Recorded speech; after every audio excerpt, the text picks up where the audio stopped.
वाल्मिक कराडला खंडणीच्या गुन्ह्यात अटक केली, मात्र त्याला खुनाच्या गुन्ह्यात आरोपी न केल्याने संतोष देशमुख यांचे भाऊ धनंजय देशमुख आक्रमक झाले.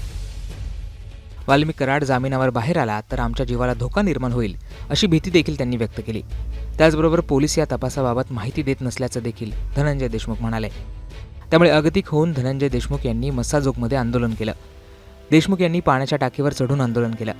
अखेर एसआयटीच्या प्रमुखांशी बोलणं करून देतो असं सांगितल्यावर देशमुख यांनी त्यांचं आंदोलन मागे घेतलं.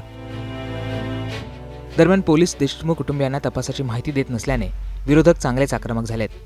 रोहित पवार यांनी या घटनेवर संताप व्यक्त केला असून इतिहास देवेंद्र फडणवीस आणि अजित पवार यांना माफ करणार नाही असं त्यांनी म्हटलेलं आहे. रोहित पवार म्हणतात, मस्साजोगचे मयत सरपंच संतोष देशमुख कुटुंबावर आंदोलन करण्याची वेळ येणं हे खूप दुर्दैवी आहे.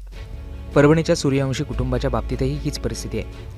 न्याय देणारी व्यवस्थाच आरोपीला वाचवण्याची भूमिका घेत असेल तर देशमुख कुटुंबाकडे आंदोलनाशिवाय दुसरा पर्याय काय आहे हे सरकारनेच सांगावं. राज्यभरातील नागरिकांच्या भावना तीव्र असताना आरोपी कोण, सूत्रधार कोण, तपास कसा होतोय हे सर्वांना माहीत असतानाही सरकार केवळ राजकीय तडजोडीसाठी भूमिका घेत नसेल तर याहून मोठं दुर्दैव काय असू शकतं. राज्याचे मुख्यमंत्री देवेंद्र फडणवीस साहेब, उपमुख्यमंत्री अजितदादा यांनी आता गुळगुळीत मिळमिळीत भूमिका घेण्यापेक्षा कठोर भूमिका घेणं गरजेचं आहे. या घटनेत दोषींना शिक्षा देण्यात सरकार अपूर्ण पडले तर इतिहास तुम्हाला कधी माफ करणारच नाही. शिवाय गुन्हेगारापेक्षा अधिकचा दोष गुन्हेगारांना वाचवल्यामुळे तुमच्या माथी लागेल हेही लक्षात असू द्या.